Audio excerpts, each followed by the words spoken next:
ये हम लोगों का सॉलिड स्टेट का 8th लेक्चर होगा। जैसा कि पिछले लेक्चर में हम लोगों ने क्लोज पैक्ड स्ट्रक्चर्स के बारे में बात किया था, जिसमें हम लोगों ने देखा था कि अगर हम लोग स्फीयर्स को या फिर एटम्स को अगर हम लोग वन डायमेंशन में अगर हम लोग अरेंज करें तो वो सिर्फ हम लोग एक ही तरीके से कर सकते हैं। जैसे कि अगर हमारे पास स्फीयर्स है तो उसको हम लोग वन डायमेंशन में, है ना, ऐसे अरेंज कर सकते हैं। और इसको वन डायमेंशन हम लोग क्यों कर रहे हैं? क्योंकि अगर ये सेंटर को अगर हम लोग यहाँ पर ज्वाइन कर दें तो ये हम लोगों का एक स्ट्रेट लाइन बनेगा, और इसीलिए इसको हम लोग वन डायमेंशन में बोल रहे हैं। जहां पर हर स्फीयर कितने स्फीयर को टच कर रहा है? 2 स्फीयर को टच कर रहा है, और इसलिए यहाँ पर कोऑर्डिनेशन नंबर हम लोगों का 2 मिल रहा है। फिर हम लोगों ने क्या किया कि ये हमारा अगर एक रो है तो अब हम लोगों के पास ऐसे ही हमारे पास बहुत सारे रोज होंगे, सेकेंड रो या थर्ड रो। और अब हम लोग सेकेंड रो को फर्स्ट रो पे कैसे रख सकते हैं? तो बताया था मैंने कि यहाँ पर हम लोगों के पास 2 तरीके होंगे। या तो हम लोग सेकेंड रो को ठीक इसके ऊपर हम लोग रखेंगे, ठीक है, सेकेंड रो को के स्फीयर्स को ठीक इसके ऊपर रखेंगे, और उसी तरह फिर थर्ड रो के स्फीयर्स को जस्ट हम लोग इसके ऊपर रखेंगे, ठीक है। तो यहाँ पर मैंने बताया था कि अगर हम लोग ऐसा एक अरेंजमेंट बनाते हैं तो उसमें हम लोग देखेंगे कि जो हर स्फीयर है वो कितने स्फीयर को टच कर रहा है। तो हर स्फीयर जो है वो यहाँ पर 4 स्फीयर को टच कर रहा है, और इसको हम लोग स्क्वायर क्लोज पैकिंग बोल रहे थे 2 डायमेंशन में, जहां कोऑर्डिनेशन नंबर हम लोगों का 4 आ रहा था। और उसके बाद हम लोगों ने बताया था कि एक और मेथड है जिसमें हम लोग 2 डायमेंशनल क्लोज पैकिंग कर सकते हैं। पर उसमें हम लोग क्या करेंगे कि जब ये हम लोगों का अगर ये फर्स्ट रो है तो सेकेंड रो को हम लोग ठीक उसके डिप्रेशंस में रखेंगे। हम लोग सेकेंड रो को ठीक इसके डिप्रेशंस में रखेंगे। फिर हम लोग यहाँ पर भी सोच सकते हैं कि यहाँ पर भी एक रो है और उस पूरे स्पेस को हम लोग ने उसके डिप्रेशंस में रखा, यानी बीच में जो खाली जगह है वहां पे रखा। तो इस केस में मैंने बताया था कि अगर यहाँ पर हम लोग किसी स्फीयर को देखें तो ये हम लोगों का 6 स्फीयर को जो है वो टच कर रहा है, और इसको हम लोग hexagonal close packing in 2 dimension बोल रहे थे। तो ये हमारा square close packing in 2 dimension था, जिसमें हमारा कोऑर्डिनेशन नंबर 4 था, और ये हम लोगों का hexagonal close packing in 2 dimension है, जिसमें हमारा कोऑर्डिनेशन नंबर 6 है। फिर मैंने बताया कि अब ये हम लोगों का एक लेयर बन गया, और ऐसा ऐसा हमारे पास बहुत सारे लेयर्स होंगे। अब अगर हम सेकेंड लेयर के स्फीयर को ठीक इसके ऊपर डाल दें, फिर थर्ड लेयर के भी स्फीयर को ठीक इसके ऊपर डाल दें, तो इससे हम लोगों को जो एक सॉलिड बनेगा वही हमारा सिंपल क्यूबिक था, जिसका अगर हम एक यूनिट सेल निकालेंगे तो हम लोगों को जो एटम्स रहेगा वो एटम्स हम लोगों को कहां पर दिखाई देगा? तो जब हम लोग सिंपल क्यूबिक के जब हम लोग यूनिट सेल बनाते हैं तो एटम्स हमारे कहां दिखाई देते हैं? कॉर्नर्स पर दिखाई देते हैं। यानी स्क्वायर क्लोज पैकिंग में अगर हम लोग ए टाइप अरेंजमेंट करेंगे, यानी हर लेयर को एक दूसरे लेयर के अगर ठीक ऊपर रखेंगे तो ये हमारा सिंपल क्यूबिक बनेगा। और फिर मैंने बताया था कि अगर ऐसा ही हमारा एक सेकेंड लेयर हो, पर उस सेकेंड लेयर के स्फीयर्स को हम लोग इसके, है ना, बीच में रखते जाए, मतलब एक स्फीयर को यहाँ रखे फिर अगले स्फीयर को यहाँ रखे, इस तरह से अगर हम लोग रखते जाए, सेकेंड लेयर के स्फीयर्स को अगर इस तरह से रखते जाए तो ये हमारा ए बी पैटर्न कहलाएगा। और फिर थर्ड लेयर को हम लोग सिमिलर टू फर्स्ट लेयर के जैसा हम लोग रखेंगे। तो इससे क्या होगा, ये स्फीयर और ये स्फीयर देखेंगे तो इसके ऊपर में एक और स्फीयर आएगा, तो ये हम लोगों का जो बनेगा वो बीसीसी हो जाएगा। जहां पर बीसीसी में यूनिट सेल जहां पर हम लोग देखे थे कि क्या हो जाएगा, तो कॉर्नर पर एक एटम्स आ जाएंगे और एक एटम हमारा बॉडी सेंटर पे होगा। तो यही जो है, ये अगर ए लेयर हो गया जो कि यहाँ पर हम लोग का दिख रहा है, तो ये जो हम लोग बीच में डाल रहे हैं ये हमारा बी लेयर हो जाएगा, और फिर जो इसके ऊपर में एक और लेयर डालेंगे वो हमारा फिर से ए लेयर हो जाएगा। तो सिंपल क्यूबिक बनता है जब हम स्क्वायर क्लोज पैकिंग लेते हैं और अरेंजमेंट ए टाइप करते हैं, मतलब दूसरे लेयर को ठीक इसके ऊपर, तीसरे लेयर को ठीक इसके ऊपर लेते हैं, तब सिंपल क्यूबिक बनता है। और बीसीसी कब बनता है? जब हम लोग स्क्वायर क्लोज पैकिंग लेते हैं पर सेकेंड लेयर को हम लोग इसके बीच में डालते हैं, और फिर थर्ड लेयर जो है वो हमारा सिमिलर टू फर्स्ट लेयर हो जाता है। तो वहां जो पैटर्न होता है वो हमारा ए बी पैटर्न होता है, और उसको हम लोग बॉडी सेंटर्ड क्यूबिक बोलते हैं। लेकिन वहां पर ध्यान देने लायक बात है कि ये जो कॉर्नर एटम्स है वो एक दूसरे को टच नहीं करते हैं, यानी जब स्क्वायर क्लोज पैकिंग होगा तो ये एटम और ये एटम थोड़ा सा, है ना, अपने बीच में गैप बना लेगा। ठीक है, तो स्क्वायर क्लोज पैकिंग से सिंपल क्यूबिक भी बना और स्क्वायर क्लोज पैकिंग से हमारा बीसीसी पर भी बना। फिर हम लोगों ने देखा था कि ये हमारा हेक्सागोनल क्लोज पैकिंग है, ठीक है, एचसीपी, जहां पर मैंने बताया था कि यहां पर कुछ हमको ट्रायंगुलर, है ना, वॉइड्स दिखाई देंगे। वॉइड्स क्या होंगे? वॉइड जो है वो खाली स्पेस को हम लोग बोलते हैं। तो जब हम लोग सेकेंड लेयर को लाएंगे तो इसमें दो टाइप के ट्रायंगुलर वॉइड्स है, एक जिसका एपेक्स नीचे है और एक जिसका एपेक्स ऊपर है। तो इसका मतलब है जब हम सेकेंड लेयर को लाएंगे तो या तो हम लोग उस ट्रायंगुलर वॉइड को भर पाएंगे जिसका एपेक्स नीचे है, या तो फिर उस ट्रायंगुलर वॉइड को भर पाएंगे जिसका एपेक्स ऊपर है। तो सेकेंड लेयर लाने के बाद अगर हम लोग इसके ऊपर में एक स्फीयर डाल दिए, यानी जिसका एपेक्स क्या था? नीचे था, तो मैंने बताया था कि यही वॉइड अब हमारा टेट्राहेड्रल वॉइड हो जाएगा। ठीक है, तो इसका जो सेकेंड वाला जो हमारा स्फीयर होगा वो फिर इस तरह से ऐसे आएगा। तो यहां पर स्टिल हमको एक वॉइड दिखाई देगा जो कि ऑक्टाहेड्रल वॉइड कहलाता है।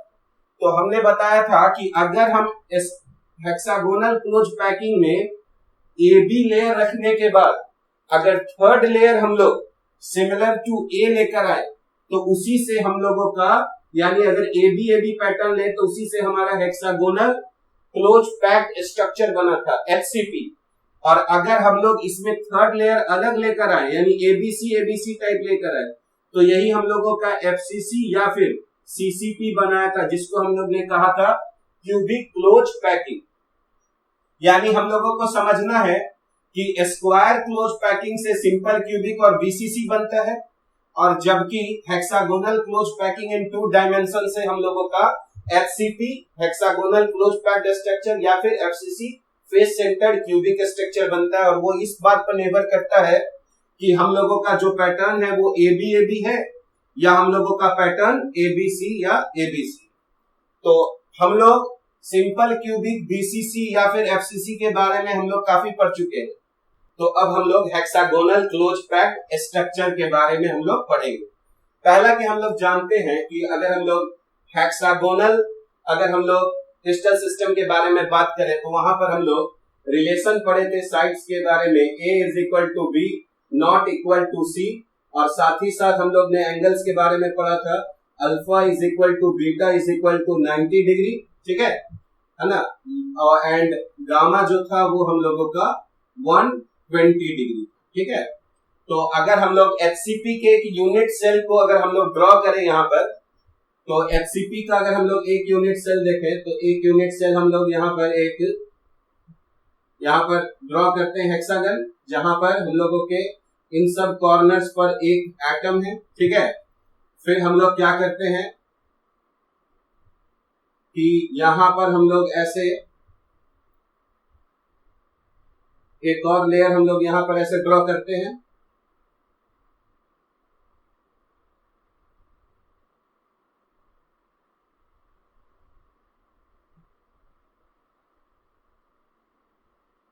तो ये हम लोगों का एक और लेयर आ जाएगा यहाँ पर कुछ इस तरह से। तो ये हम लोगों का ये सब कॉर्नर एटम्स हैं, और याद कीजिए एक एटम हमारा बीच में रहता है, उसी तरह यहाँ पर भी एक एटम बीच में रहेगा। तो अगर ये हम लोगों का ए लेयर था तो बी लेयर में हम लोगों को चूंकि 6 ट्रायंगुलर वॉइड्स बन रहे थे तो हम लोग इसी 3 ही को हम लोग, है ना, कवर कर सकते हैं। इसलिए हमारे पास 3 जो होंगे वो एटम्स एकदम बीच में होंगे। तो ये हमारा ए लेयर होगा, ये हमारा बी लेयर होगा और फिर ये हमारा ए लेयर हो जाएगा, ठीक है। तो अगर अब हम लोग देखें कि ये जो हमारे कॉर्नर एटम्स है यहाँ पर, चूंकि ये एंगल 120 डिग्री है, तो इसका मतलब ये होगा कि ये हम लोगों का जो है वो 6 यूनिट सेल से घिरा रहेगा। क्योंकि अगर हम लोग क्यूब में पढ़ चुके हैं कि अगर हमारे पास, है ना, ये एक अगर कॉर्नर पे अगर हम लोग यहाँ पर देखें तो यहाँ पर ध्यान दीजिएगा ये 90 डिग्री बन रहा है यहाँ पर। तो जब 90 डिग्री बनता है तो ये एटम जो है वो 8 यूनिट सेल से शेयर्ड है। इसका मतलब 4 यूनिट सेल ऊपर होगा और 4 यूनिट सेल नीचे होगा। तो चूंकि यहाँ पर 120 डिग्री है तो ये जो एटम है वो 6 यूनिट सेल से शेयर्ड होगा। 3 यूनिट सेल ऊपर होगा और 3 यूनिट सेल नीचे, यानी कॉर्नर एटम्स का यहाँ पर जो हमारा कंट्रीब्यूशन होगा वो 1/6 हो जाएगा।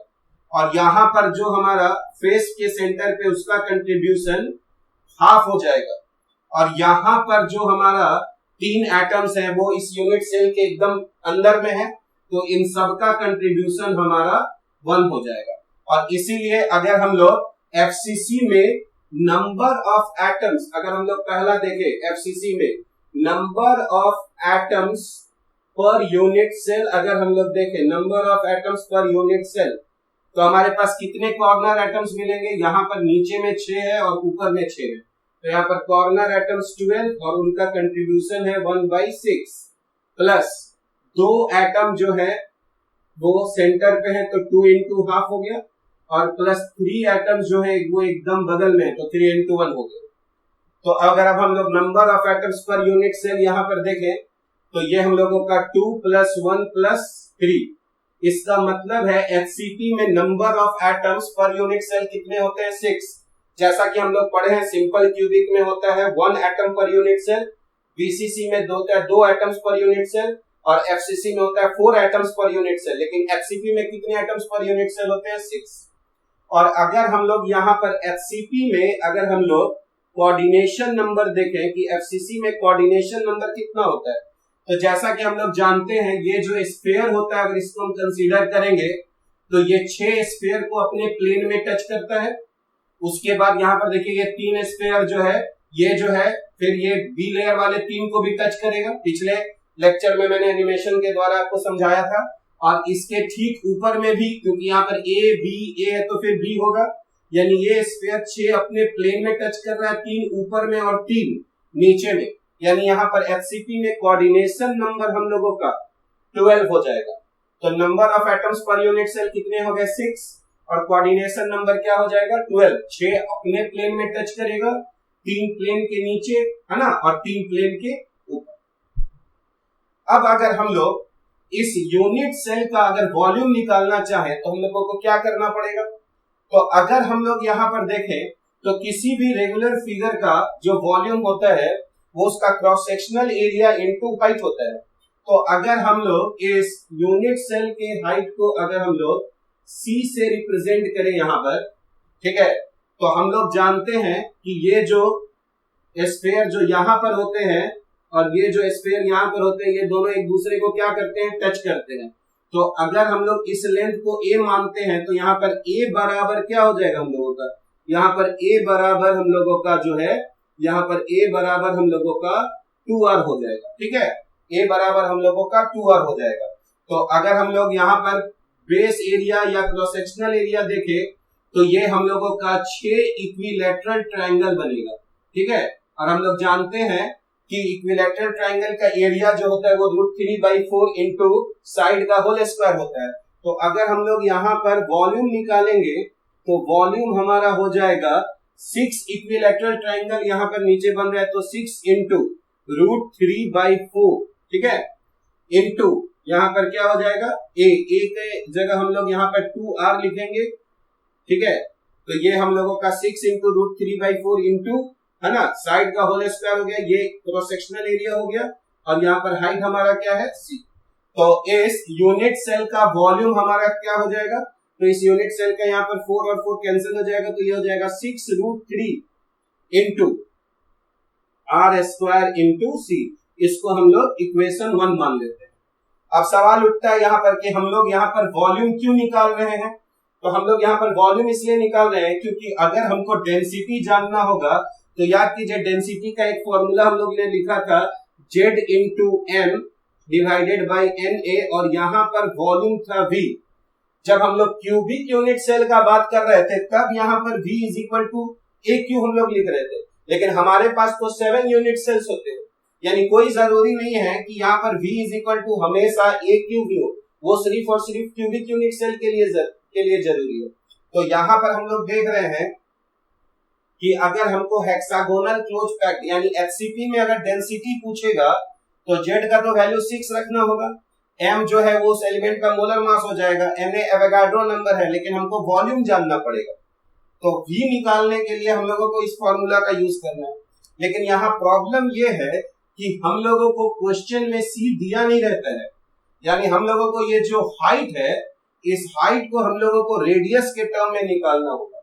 तो ये अब हम लोगों का एक काफी इंपॉर्टेंट डिस्कशन हो जाएगा कि ये C जो है वो रेडियस के टर्म में हम लोग कैसे निकालेंगे। ठीक है, तो हम लोग यहाँ पर क्या देखते हैं कि अब हम लोग यहाँ पर देखेंगे कि जो C है वो हम लोग यहाँ पर कैसे निकाल सकते हैं। ठीक है, तो जैसा कि पिछले लेक्चर में मैंने बताया था कि ये स्फीयर किस किस को टच कर रहा है, तो ये स्फीयर 6 स्फीयर को ऊपर में टच कर रहा है और ये स्फीयर जो है इन तीनों को टच कर रहा है। यानी अगर हम लोग यहाँ से यहाँ को मिलाएंगे तो ये डिस्टेंस हम लोगों का 2r होगा।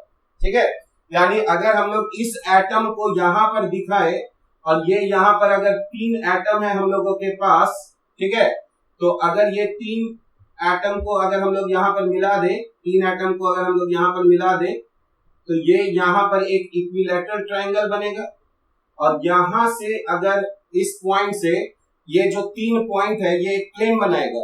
तो अगर इस पॉइंट से यहाँ पर अगर हम लोग परपेंडिकुलर खींचेंगे तो ये इसके सरकम सेंटर या सेंट्रोइड पे आएगा। ठीक है, तो अगर हम लोग यहाँ पर परपेंडिकुलर खींचे तो ये सेंट्रोइड पे आ जाएगा इससे।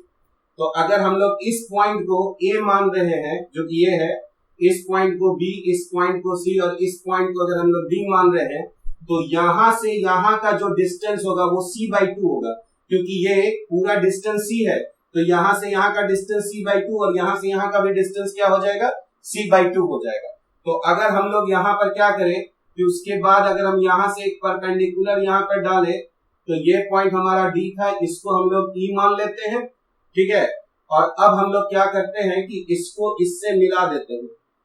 तो यहाँ पर अगर हम लोग देखें तो ये जो स्फीयर है यहाँ पर वो इसको भी टच कर रहा है। यानी यहाँ पर अगर हम लोग देखें, यहाँ पर अगर हम लोग देखें here AD is equal to क्या हो जाएगा हमारा 2r। AD जो है लेंथ 2r के बराबर है, और उसी तरह AC भी 2r है, AB भी 2r है और BC भी 2r है। उसी तरह हम लोग कहेंगे कि AC is equal to AB is equal to BC और ये भी हमारा क्या है 2r है। अब चूंकि अगर ये इक्विलैटरल ट्रायंगल है तो ये एंगल हमारा कितना हो जाएगा 60 डिग्री हो जाएगा। तो अगर हम लोग यहाँ पर साइन अगर हम लोग 60 डिग्री लें, यहाँ पर साइन अगर 60 डिग्री लें तो बताइए क्या आएगा साइन 60 डिग्री। तो साइन अगर 60 डिग्री लेंगे हम लोग तो साइन 60 डिग्री बराबर हो जाएगा AE, इसको G मान लेते हैं तो AE हो जाएगा साइन 60 डिग्री AE और डिवाइडेड बाई AE परपेंडिकुलर हो गया और AC हाइपोटेन्यूज हो गया। तो ये हम लोगों का AE बाई AC हो गया, और AC हम लोग जानते हैं 2r के बराबर होता है, और साइन 60 डिग्री √3/2 हो गया। तो ये हो जाएगा AE डिवाइडेड बाई AC है 2r। तो यहां से अगर हम लोग AE देखें तो AE किसके बराबर आ जाएगा, तो AE आ जाएगा हम लोगों का √3 × r। तो ये पूरा लेंथ हमारा AE है जो वो हमारा √3r हो जाएगा। अब हम लोग क्या करते हैं, ये हम लोग जानते हैं कि चूंकि G सेंट्रोइड है तो सेंट्रोइड जो है वो इसको 2:1 रेशियो में जो है वो इसको है ना इंटरसेक्ट करेगा। तो अगर हम यहाँ पर AG बाई AE ले लें हम लोग, तो AG बाई AE अगर हम लोग ले लें तो क्या होगा, तो AG है 2 और AE होगा AG प्लस GE। तो ये 2 और 1 मिलकर कितना हो जाएगा 3। तो AG जो है वो 2 हो जाएगा और AE हो जाएगा 3। हम लोगों को AE का लेंथ पता है, इसीलिए AG का लेंथ यहाँ पर किसके बराबर हो जाएगा, तो AG बराबर हो जाएगा 2/3 × √3r। तो ये हमारा आ जाएगा AG is equal to 2/√3 × r। तो ये हमारा AG निकल गया। इसका फायदा क्या होगा, इसका फायदा हो गया कि हम लोगों को अब ये अगर हम लोग यहाँ पर देखें तो ये एक राइट एंगल ट्रायंगल है, और राइट एंगल ट्रायंगल में हम लोगों को AG का लेंथ मिल गया है और AD का लेंथ मिल गया है, क्योंकि 2r के बराबर होता है। तो हम लोग यहाँ से BG का लेंथ बता सकते हैं, क्योंकि यही तो हमारा C/2 है। तो अगर हम पाइथागोरस थ्योरम से देखें तो DG बराबर हो जाएगा स्क्वायर रूट किसके, DG स्क्वायर रूट हो जाएगा AD का होल स्क्वायर। ठीक है, और माइनस क्या हो जाएगा Ag², ये हो जाएगा हमारा, ठीक है। तो अगर अब हम लोग यहां पर देखें तो AD हमारा क्या है 2R, तो ये हो जाएगा यहां पर 4R का, ठीक है, 4 ये 6√3 था हम लोगों का, ठीक है, तो ये हो जाएगा 4R² माइनस Ag², और Ag हो जाएगा 4R² बाई यहां पर 3, तो ये हो जाएगा 12R² माइनस 4R², ये हो जाएगा √8R² बाई 3, ठीक है। और इसी तरह ये हम लोगों का हो जाएगा 2√2 बाई √3 इंटू R, ये हमारा क्या हो जाएगा DG, और DG कुछ नहीं है, ये हमारा C/2 है, और इसीलिए अगर हम लोग यहाँ C/2 देखें तो C/2 हमारा हो जाएगा 2√2 बाई √3 इंटू R, और इसीलिए हमारा जो C हो जाएगा, जो हाइट है, वो रेडियस के टर्म में आ जाएगा 4√2 बाई √3, है ना, इंटू R। तो ये काफी इंपॉर्टेंट फॉर्मूला है कि, है ना, एचसीपी में जो हाइट होता है C, वो 4√2 बाई √3 इंटू R होता है। तो वॉल्यूम तो हम लोग जानते हैं 6√3 R² इंटू C था, तो अब अगर हम लोग वॉल्यूम देखें तो वॉल्यूम हमारा कितना था, तो वॉल्यूम था 6√3 इंटू R² और इंटू C, और C के जगह अब हम लोग 4√2 डिवाइडेड बाई √3 इंटू यहाँ पर R कर देंगे। तो अब यहां से अगर हम लोग √3 और √3 देखें तो कैंसिल हो जाएगा, तो वॉल्यूम हमारा यहाँ पर 24√2 इंटू R³ हो जाएगा, यानी एचसीपी में हमारा वॉल्यूम जो है वो 24√2 इंटू R³ हो जाता है। अब हम लोग ये देखेंगे कि एचसीपी का पैकिंग फ्रैक्शन कितना होता है। तो जैसा कि हम लोग जानते हैं कि पैकिंग फ्रैक्शन का हमारे पास एक फॉर्मूला है, पैकिंग फ्रैक्शन बराबर होता है वॉल्यूम ऑफ एटम्स, क्योंकि ये हमारा 3 डायमेंशनल सॉलिड है, इसीलिए हम लोग वॉल्यूम ऑफ एटम्स लेंगे और डिवाइडेड बाय यहाँ पर हो जाएगा volume of unit cell, volume of unit cell. तो जैसा कि हम लोग जानते हैं यहाँ पर कि एचसीपी में नंबर ऑफ एटम 6 है, और हर एटम चूंकि हम लोग स्फीयर मानते हैं, तो ये 4π/3 इंटू R³ हो जाएगा। और अभी अभी हम लोग निकाले हैं कि एचसीपी में जो यूनिट सेल होता है उसका वॉल्यूम 24√2 इंटू R³ होता है। तो अगर हम लोग इसको सॉल्व करें तो यहाँ से 24 से ये 24, है ना, कैंसिल हो जाएगा, यहाँ R³ से R³ कैंसिल हो जाएगा, तो ये हम लोगों का π/3√2 आ जाएगा, ठीक है। और ये एफसीसी में भी इतना ही आ रहा था, π/3√2, जिसका वैल्यू हम लोग 0.74 निकाले थे, यानी एचसीपी का पैकिंग फ्रैक्शन 0.74 होता है। और अगर हम लोग पैकिंग एफिशिएंसी देखें तो पैकिंग एफिशिएंसी निकालने के लिए हम लोगों को क्या करना पड़ेगा, तो पैकिंग एफिशिएंसी निकालने के लिए हम लोगों को, है ना, 100 से मल्टीप्लाई करना पड़ेगा, तो ये हम लोगों का 74% हो जाएगा। यानी एचसीपी का भी पैकिंग एफिशिएंसी उतना ही आ रहा है जितना एफसीसी या सीसीपी का होता है, क्योंकि आना भी चाहिए था, क्योंकि ये दोनों हेक्सागोनल जो है वो क्लोज पैकिंग इन 2 डायमेंशन से बनता है, और उनका लेयर का जो है वो हम लोगों का जो स्ट्रक्चर है वो भी एक ही जैसा होता है, एक में एबी होता है और एक में हमारा एबीसी टाइप का होता है। तो अगर हम लोग देखें तो सबसे ज्यादा पैकिंग एफिशिएंसी हम लोगों का एचसीपी या फिर एफसीसी में मिलेगा, उसके बाद हमारा बीसीसी में मिलेगा, और सबसे कम पैकिंग एफिशिएंसी हमारा सिंपल क्यूबिक में मिलता है, ठीक है, जो कि उसमें 52.4% ही होता है। तो जैसा कि अब हम लोग यहाँ पर देख रहे हैं कि अगर हम लोग यहाँ पर इन एचसीपी लिखे तो एचसीपी में हम लोगों को समझना चाहिए कि एचसीपी में हमारा नंबर ऑफ एटम्स, है ना, पर यूनिट सेल हमारा क्या हो जाएगा, 6 हो जाएगा number of atoms per unit cell. साथ ही साथ कोऑर्डिनेशन नंबर हमारा क्या हो जाएगा, 12 हो जाएगा एचसीपी में। और हमारा पैकिंग एफिशिएंसी अगर हम लोग देखें तो पैकिंग एफिशिएंसी जो है वो हम लोगों का पैकिंग एफिशिएंसी जो एचसीपी का आएगा वो हम लोगों का 74% हो जाएगा, ठीक है। अब हम लोग एचसीपी में नंबर ऑफ टेट्राहेड्रल और ऑक्टाहेड्रल बॉइड्स की संख्या देखेंगे।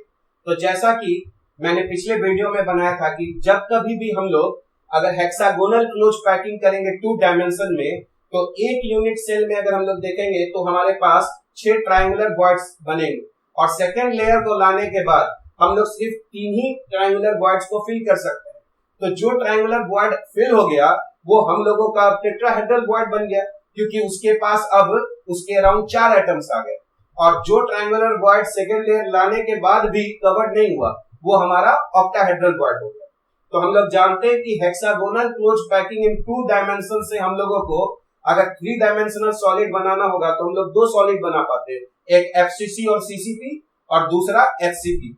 जब एफसीसी और सीसीपी बनाते हैं तो उसमें एबीसी एबीसी पैकिंग होता है, और जब हम लोग एचसीपी बनाते हैं तो उसमें एबी एबी पैकिंग होता है। यानी इन दोनों में हम लोगों को टेट्राहेड्रल बॉन्ड्स और ऑक्टाहेड्रल बॉन्ड्स मिलेगा।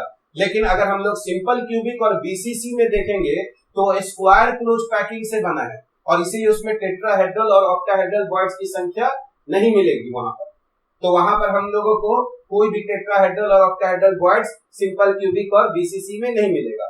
और फिर हम लोग ने देखा था कि अगर हमारे पास एटम्स की संख्या अगर n होगी तो हमारे पास टेट्राहेड्रल बॉन्ड्स की संख्या 2n और ऑक्टाहेड्रल बॉन्ड्स की संख्या n होगी। तो जैसा कि यहाँ पर पूछा जा रहा है number of octahedral bonds in HCP per unit cell, तो हम लोग जानते हैं कि एचसीपी के एक यूनिट सेल में 6 एटम्स होते हैं, इसलिए ऑक्टाहेड्रल बॉन्ड्स की भी संख्या 6 हो जाएगी पर यूनिट सेल, और टेट्राहेड्रल बॉन्ड्स की संख्या जस्ट उसका डबल यानी 12 हो जाएगा। यानी यहाँ पर यूनिट सेल हमारा 6 हो जाएगा, जबकि यहाँ पर यूनिट सेल हमारा 12 हो जाएगा। अब अगर हम लोग ऑक्टाहेड्रल बॉन्ड्स की संख्या देखें एफसीसी या सीसीपी पर यूनिट सेल, तो जैसा कि हम लोग जानते हैं एफसीसी या सीसीपी में number of atoms per unit cell हमारा 4 होता है, तो उसमें ऑक्टाहेड्रल बॉन्ड्स की भी संख्या 4 हो गई, और टेट्राहेड्रल बॉन्ड्स की संख्या जस्ट उसका डबल यानी कितना हो गया 8 हो गया। तो यहाँ पर हम लोग कहेंगे number of octahedral bonds per unit cell 4, और यहाँ पर number of tetrahedral bonds per unit cell हमारा 8 हो जाएगा। लेकिन हम लोग को समझना है कि अगर हम लोग को सिंपल क्यूबिक या फिर अगर बीसीसी पूछा जाए तो हम लोग को समझना चाहिए कि इसमें नो टेट्राहेड्रल